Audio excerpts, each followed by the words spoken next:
people, and this first piece we have is called something different than what I'm about to say. But they are very creative, they come up with wonderful stories, and one of the things we do as musicians is we try and bring characters to life. The actual name of this piece is called Spartacus, and it's about the Third Servile War and Spartacus leading the slave rebellion. You can hear this heroic motif being passed throughout the orchestra. You can hear the battles, and that's what the composer intended. But the students were inspired by an amphibious creature, and this is called Spartacus the Salamander.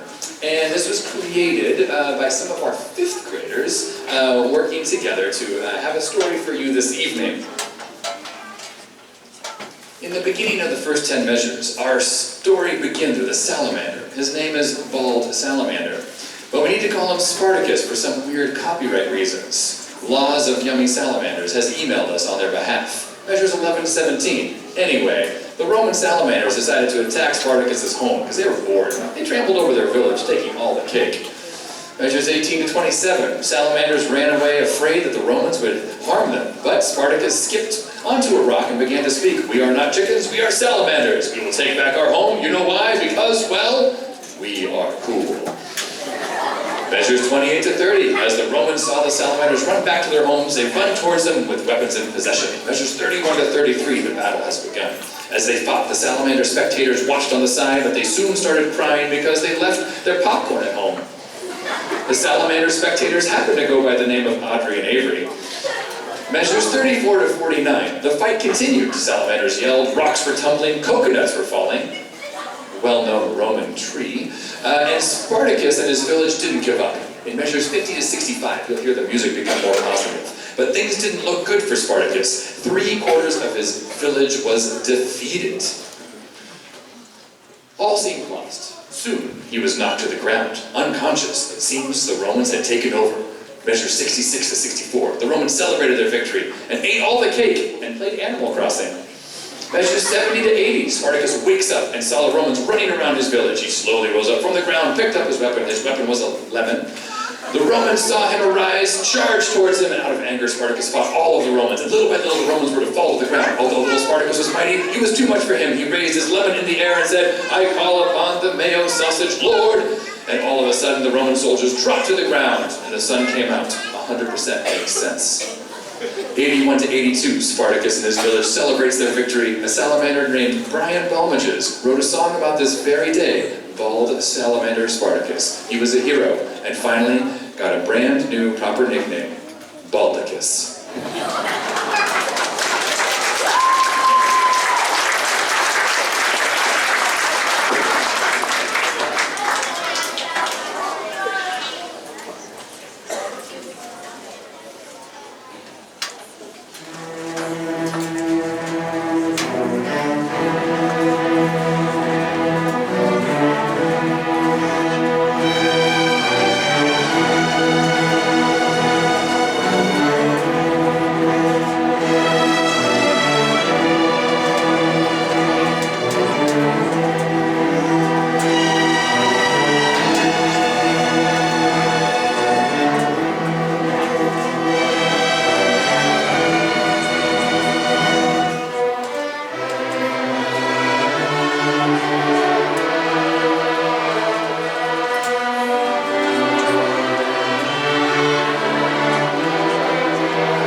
And our second selection before we switch doesn't come with quite the epic story, but this is a thrilling piece that has a very special effect. You'll see at one point the students actually hit the string with the stick of their bow.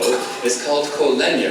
And it's not something you do casually or do without adult supervision. Once trained, this is a very special effect, and it'll feel and sound a little bit like musical rain in the background. This is Night Rider.